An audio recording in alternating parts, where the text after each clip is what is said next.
उद्धव ठाकरेंच्या कार्यकर्त्यांमध्ये मोठा राडा झालाय। उमेदवारीसाठी मुलाखती सुरू असताना कार्यकर्ते आपापसात भिडलेत। कल्याणमध्ये महापालिका निवडणुकीसाठी उमेदवारांच्या इच्छुकांच्या मुलाखती सुरू असताना हा राडा झालाय। कल्याण शहाड शाखा प्रमुख निशिकांत ढोणे यांना मारहाण झाल्याचे सांगितले जात आहे, तर ढोणे यांनी भागवत बैसाणे यांना देखील मारहाण केल्याचा प्रकार घडलाय। त्यामुळे दोघेही जखमी झाल्याचं कळतंय। दोघांनीही एकमेकांच्या विरोधात तक्रार दाखल करण्यासाठी पोलीस ठाण्यामध्ये धाव घेतली असून पोलिसांनी दोघांनाही वैद्यकीय तपासणी करण्यासाठी रुग्णालयात पाठवलंय। कल्याण महात्मा फुले पोलीस स्टेशन बाहेर कार्यकर्ते मोठ्या संख्येने जमा झाले।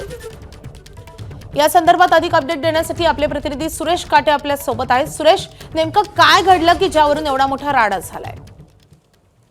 माधवी, आज उद्धव बाळासाहेब ठाकरे शिवसेनेकडून कल्याण डोंबिवली महानगरपालिकेच्या निवडणुका विषयी मुलाखती सुरू होत्या। मुलाखती सुरू असताना त्या हॉलच्या बाहेर निशिकांत ढोणे आणि भागवत बैसाणे हे दोन शिवसैनिक आहेत, हे आपसात त्या ठिकाणी भिडलेले आहेत। एकमेकाला त्यांनी मारहाण देखील केलेली आहे। दोघंही विशेष म्हणजे यामध्ये जखमी झालेले आहेत। त्यांची वैद्यकीय तपासणी केलेली आहे आणि आता त्यांना ते दोघेही महात्मा फुले पोलीस स्टेशनचे वरिष्ठ पोलीस निरीक्षक जे आहेत त्यांच्या समोर बसलेले आहेत।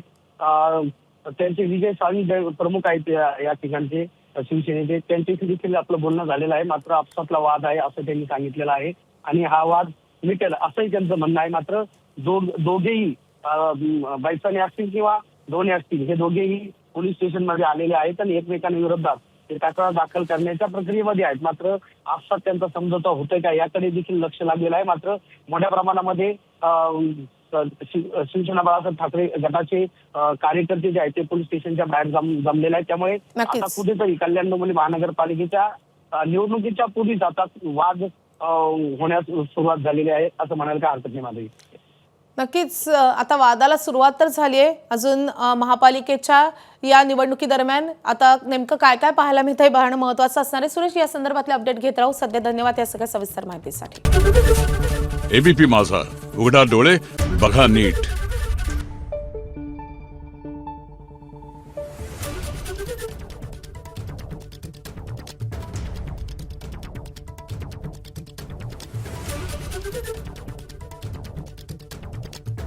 Thank you.